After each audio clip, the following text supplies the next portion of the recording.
Uh, Once again, very fortunate. We were waiting to go into the attack when the Japanese had cut off Brigade. We were heavily shelled in the morning, and Dick Pelham Thorman was one of my men, and he and I shared a stump hole where it had rotted out. We could get cover without any digging, which is always an advantage. And he said, "You're an evil, black-looking so-and-so, Norrish."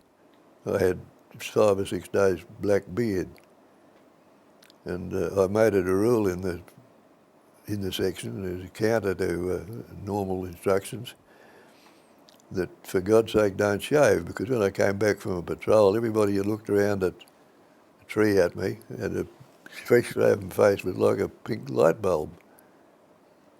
So he had a red beard and a Fu Manchu job, only a whisker here and a whisker there.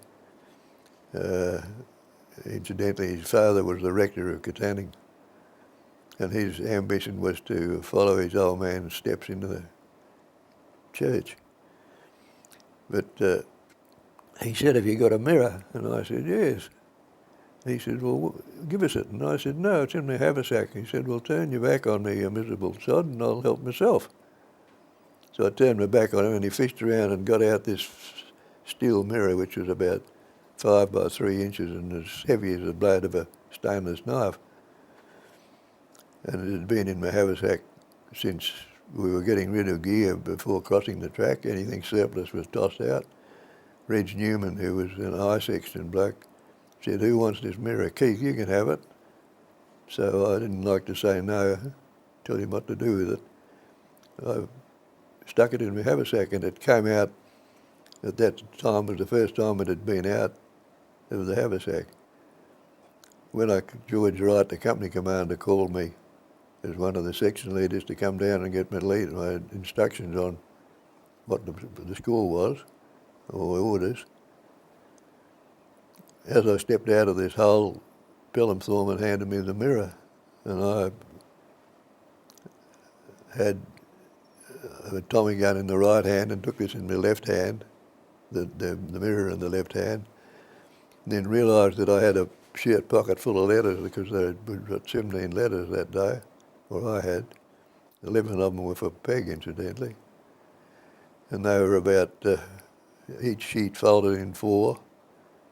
It was quite considerable. It was about 3/4 of an inch thick of pressed letters. So I fiddled around and got and made enough room in the pocket to be able to stuff these letters in, the mirror in behind the letters.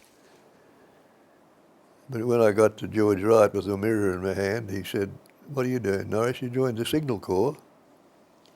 And I said, "What do you mean?" And he said, "The mirror." So undid the button and stuffed them in.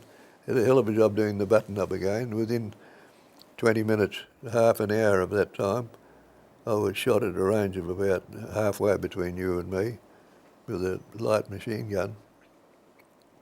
A burst from 5, and all 5 hit the mirror, and it poked a hole in the chest and deflected the bullets, 4 of the bullets down through the front of the stomach into the stomach just above the waistline. Only in the flesh, they weren't in the stomach. And I couldn't believe it. It cartwheeled me back up the hill. I